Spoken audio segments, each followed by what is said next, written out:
If you change your own motor oil, stay tuned. In this video, we're going to build a sturdy, spill-proof tote for transporting waste oil. It can also be a handy, easy-access toolbox for around your home or property, and the design and construction are simple enough that it would make a great first project for the kids. All this and more right now here on Shop Tales and Lore.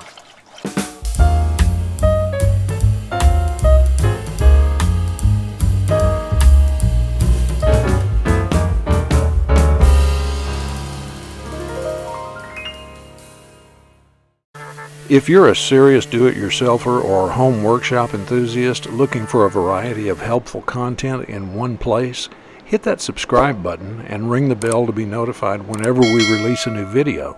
And if we've helped you today, please take a moment to like, share, and comment below. It helps these videos reach more folks, and your comments help others as well. Thanks again. When the drive-through fast oil change places first arrived on the scene, they were a pretty good deal. I guess I became aware of them sometime in the 80s, when most offered an oil and filter change for around $20. Later, they started upcharging if you specified an oil brand or weight, and along with inflation and the ever-growing list of fees and taxes, the same service is more like $50 now. Even if yours is just a 1 or 2 car suburban household, these prices alone are enough incentive to change your own oil.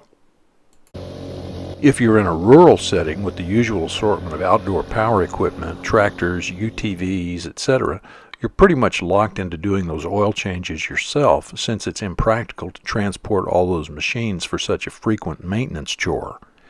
Either way, you're faced with the task of disposing of the used oil. It's not a question of if, but of how, and how often. In the U.S., if you run a farm or other ag operation that generates more than 25 gallons of waste oil per month, EPA rules for handling such materials are triggered and your options are limited. In such cases, methods of temporary on-site storage are tightly regulated, and you're more or less forced to use a certified hauler for collection and disposal.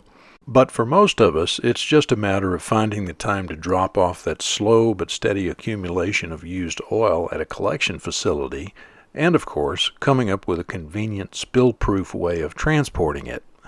While time management is something each of us has to work out for ourselves, this simple plywood tote works great as a transport caddy and keeps those oil jugs from falling over in a moving vehicle.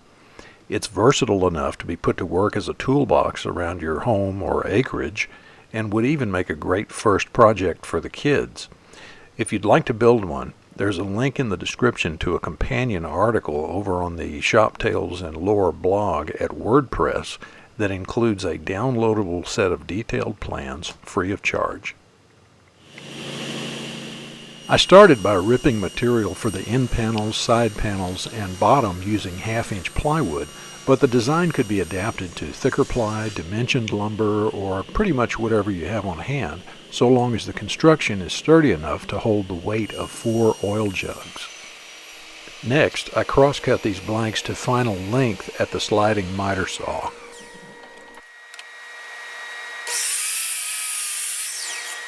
This is a great time to lay out the location of the holes that the handle will slide through.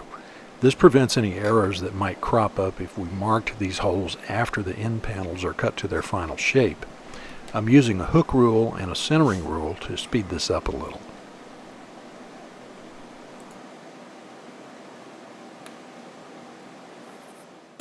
For optimal gluing surface, I'm cutting rabbets along both edges of the end panels where they join the sides. The joinery in this project could also be done with a handheld router or even a dado set or molding head on the table saw. By changing the fence position slightly, I'm milling dados in the ends and sides so that the bottom will be fully captured for maximum strength. Here's a look at how the dado and rabbets intersect in the end panels.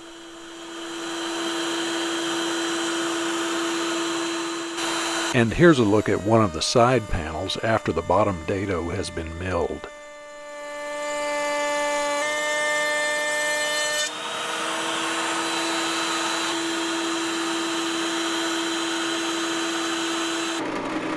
I'm going to drill the handle holes before cutting the end panels to their final gable shape. This makes the pieces a little more stable and easier to handle while drilling. Here I'm using a hole saw, but a Forstner bit or even a paddle bit would do, using a sacrificial backing piece to prevent tear out. Sometimes a hole saw will get clogged with material, stopping the cutting action. A little cleaning with a brass bristle brush quickly gets the saw back into service with no damage to the teeth. I chose a 1 1/4 inch hole because it's slightly larger than this closet rod that I had on hand. A dowel this diameter won't flex under a load and makes for a comfortable grip.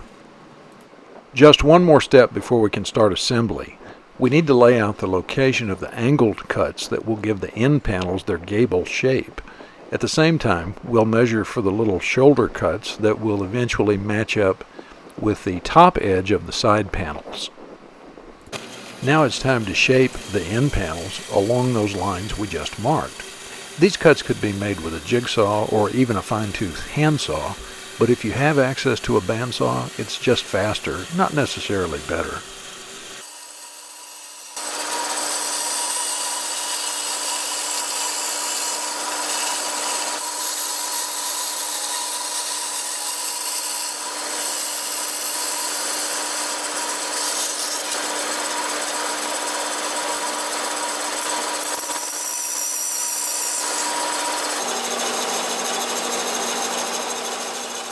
After a quick prep sanding of the bandsaw on the edges, I did a dry run or trial assembly to be sure that everything went together as it should and that there are no gaps in the joints.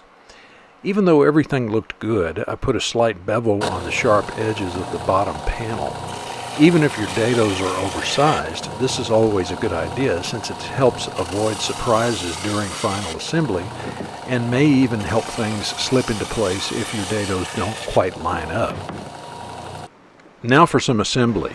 The tote is going to have to support quite a bit of weight when you're lugging those oil jugs around, so be generous with the glue.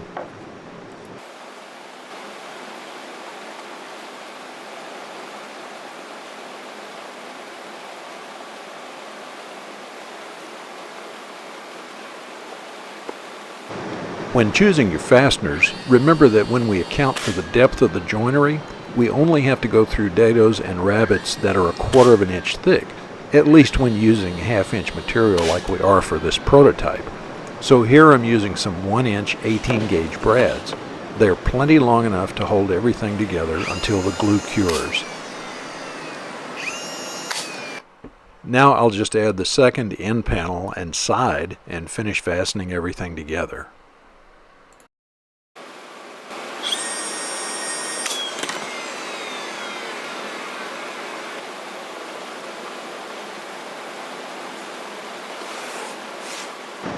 To avoid a lot of repetitive measuring and marking, I'm using a steel rule as a gauge for nailing the sides and ends to the bottom. This helps to hit the center of the dado and the center of the bottom panel every time.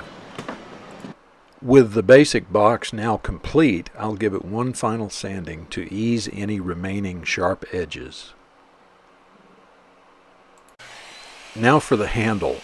I want to cut the dowel about 3 inches longer than the box itself, to leave about 1.5 inch overhang at both ends. Since the handle is slightly smaller than the holes in the end panels, it will slide back and forth in normal use. To help keep it secure, I'll drill the piece for a couple of small dowel pegs at each end, using this V-block to center the holes. I'll add a chamfer to each end to ease the sharp edges and prevent splintering.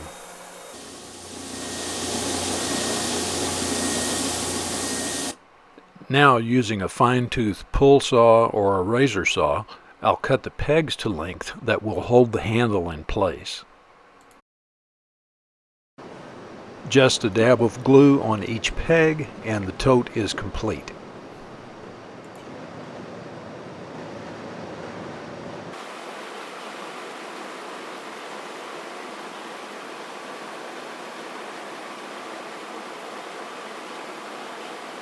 Here's our tote doing what it was designed for, ready to haul these jugs to a proper collection center with no spills and no mess to clean up. Thanks for watching.